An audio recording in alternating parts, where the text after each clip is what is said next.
Magandang araw sa inyong lahat. Ako si Florence May Sayod at ngayon, samahan niyo ako sa isang maikling kwento tungkol kay Liam.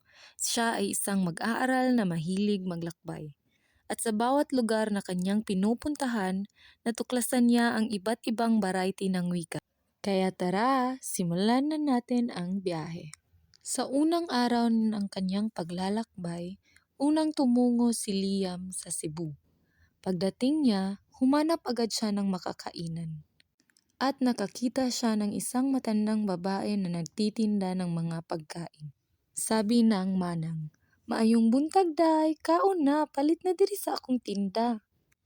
Napangiti si Liam at sinabi niya sa kanyang isip na, ito pala ang dialect, ang variety ng wika batay sa lugar.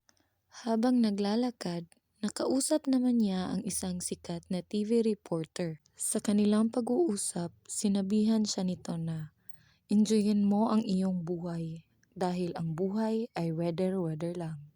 Napangiti naman si Liam at naisip na, ito pala ay idiolek. Dahil ito ay isang personal na estilo ng pananalita ng isang weather reporter na si Kuya Kim Atienza. Palagi niyang sinasabi na ang buhay ay weather lang. Sunod niyang binisita ang isang pamayanang Ivatan sa Batanes. Sikat sa mga Ibatan ang tinatawag nilang bakul. Ang bakul ay isang sombrero na sinusuot ng mga Ivatan. Sabi naman ni Liam sa kanyang isip na ito ang etnolek, wika ng mga pangkat etniko. Pag-uwi ni Liam sa kanilang bahay, binati siya ng kanyang nakababatang kapatid at sinabi, "Ate, pahingi naman ng dede. Gutom na kasi ako." Napatawa si Liam at sinabi sa sarili na ito ang ekolek, mga salitang nabubuo sa loob ng bahay o tahanan. Kinabukasan, napadaan siya sa isang grupo ng mga kabataan na nag-uusap tungkol sa kanilang laro. "Uy pre, napakapet malo mo namang maglaro." Napansin ni Liam ang mga salitang madalas gamitin ng mga kabataan. Ito ang sociolect, wika ng partikular na pangkat ng tao o uri ng tao. Sabi niya sa kanyang sarili. Nagpatuloy si Liam sa kanyang paglalakad at nakasalamuhan naman niya ang isang matandang lalaki. Sabi ng matanda, "Kuha mo ako hanap ospital. Ako check up doon." Sabi ni Liam sa kanyang sarili. Ito ang pidgin. Halo-halong wika para magkaintindihan kahit kulang sa formal na gramatika.